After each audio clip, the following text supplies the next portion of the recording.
ছোটদের ধৈর্য শক্তি রাতারাতি বাড়ে না। এটি একটি অভ্যাসের বিষয়। শিশুদের মধ্যে ধৈর্য ও সহনশীলতা তৈরির জন্য কিছু কার্যকর উপায় দেওয়া হলো। অপেক্ষা করার অভ্যাস তৈরি করা। শিশুরা সাধারণত কোনো কিছু চাওয়ার সাথে সাথেই তা পেতে চায়। তাদের এই অভ্যাস পরিবর্তনের জন্য ছোট ছোট বিরতি দিন। এমন কিছু কাজে শিশুকে ব্যস্ত রাখুন যেখানে সময় ও মনোযোগ প্রয়োজন। পাজল এটি মেলানোর জন্য প্রচুর ধৈর্যের প্রয়োজন হয়। গাছ লাগানো এবং তাতে প্রতিদিন জল দিয়ে বড় হওয়া দেখা ধৈর্যের একটি দারুণ শিক্ষা।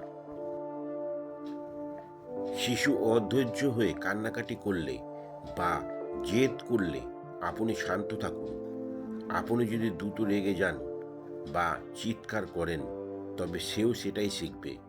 শান্তভাবে কথা বলে তাকে বোঝান যে চিৎকার করলে কাজটি দ্রুত হবে না।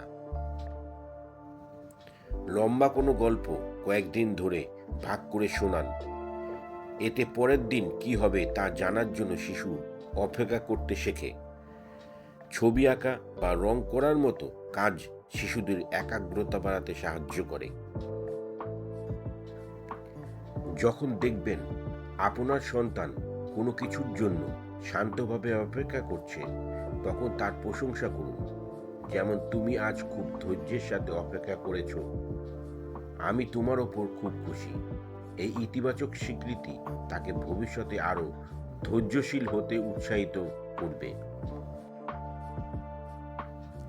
শিশুরা আপনাকে দেখেই সব থেকে বেশি শেখে। আপনি যদি নিজের দৈনন্দিন জীবনে ধৈর্য ও শান্ত মেজাজের পরিচয় দেন, তবে তারাও প্রাকৃতিকভাবে সেই গুণটি অর্জন করবে।